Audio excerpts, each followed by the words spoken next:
How did you find out you had diabetes? Well, I found out when I was just before my 13th birthday.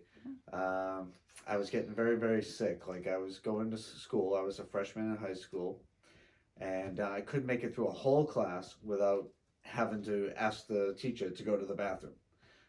Which I guess is your kidneys trying to flush out all that extra sugar. It makes you have to go to the bathroom a lot. Hmm. So I'd be getting up like 8 to 10 times a night. Oh. Um, to go to the bathroom, and I was losing weight, and then eventually I got very, very, very sick, Hmm. and that's when my doctor we went to the doctor, and my and he told me my sugar was a little high. Hmm. That was a whole ordeal on its own Yeah. because I didn't know what diabetes was. So one of the symptoms of having high sugar is you're very, very thirsty because your body is trying to flush that sugar out of the bloodstream, so it makes you crave liquids. Hmm. But it also affects your taste buds, so water tastes horrible, Mm. and it makes you crave sugar. Anyways, I got very sick, almost died, but Boston Children's Hospital saved me. Oh, that's awesome. Yeah, it was pretty good. Hmm. Yeah. Living is nice. Well, I mean, I was blind, and you could light a match on my tongue. I was so dehydrated, so Really? I was ready to die. Oh my God. Yeah. So how did you react when you first found out you had diabetes? Well, when I was growing up, my best friend's father had diabetes.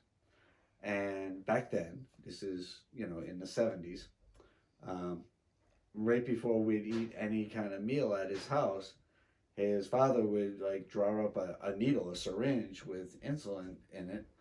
And like he was a hunter, Hmm. so he did it man style, threw it at his belly like a dart. Oh my God. All right, so I used to cringe and make my stomach turn, saying, "Oh, I hope I never get that." Well, sure enough, 4 years later, I was owning it too. Oh my God. It wasn't the dart thrower. I Yeah. was more careful and sensitive about putting holes in my body. But yeah, I was really scared because back then they would tell you there was a lot of things that can go wrong. Hmm. Diabetic complications, people with diabetes could go blind. They had circulation problems and could have amputations. They great risk of heart failure, kidney failure, and all these things.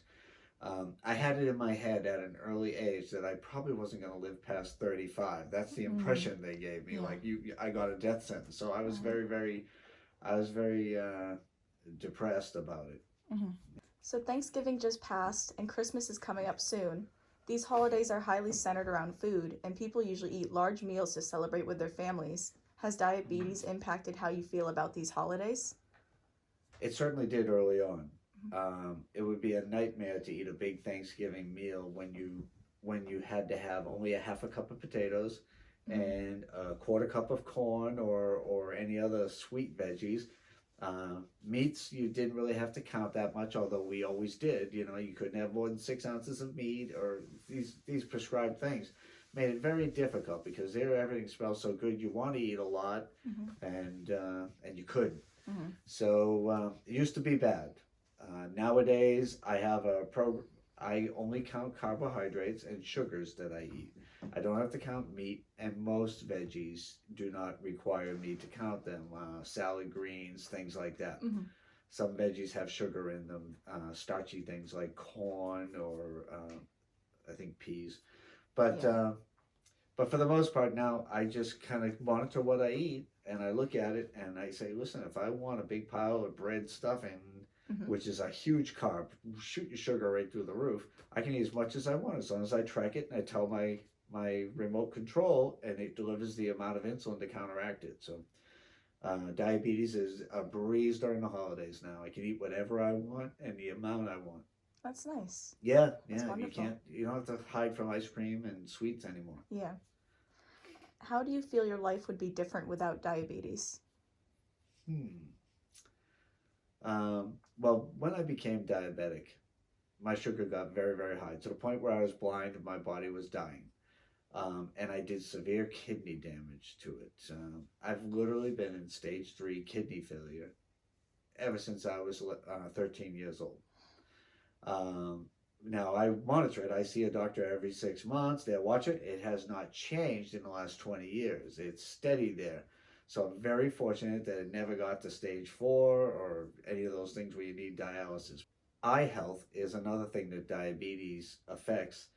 Creates new weak blood vessels forming on your retina that can break. And that's why I thought I'd go blind as a diabetic early on, because many did.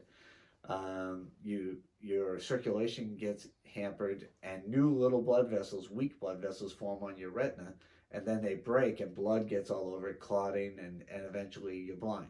I've had laser surgery. They go in there every like 5 to 10 years. They may have to do a little touch up and kill off a couple of little newly formed blood vessels.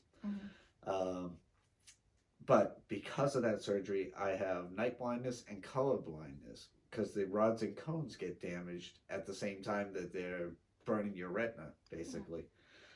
So yeah, I kind of miss not having great vision.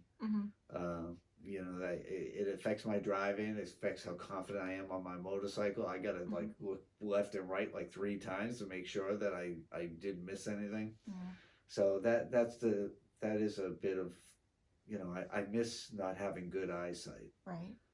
Well, thank you so much. This That's was it? really informative. Yeah, Wow. that's it. Well, I love talking about it. I'm Yeah. real good at it. I've had it for now 40 years. 40 years. Yeah, Wow. a little over 40. Yeah. I got it for my 13th birthday. Yeah. Yeah. Yeah. I wanted a bike. Not a good birthday present. It wasn't good. No. No.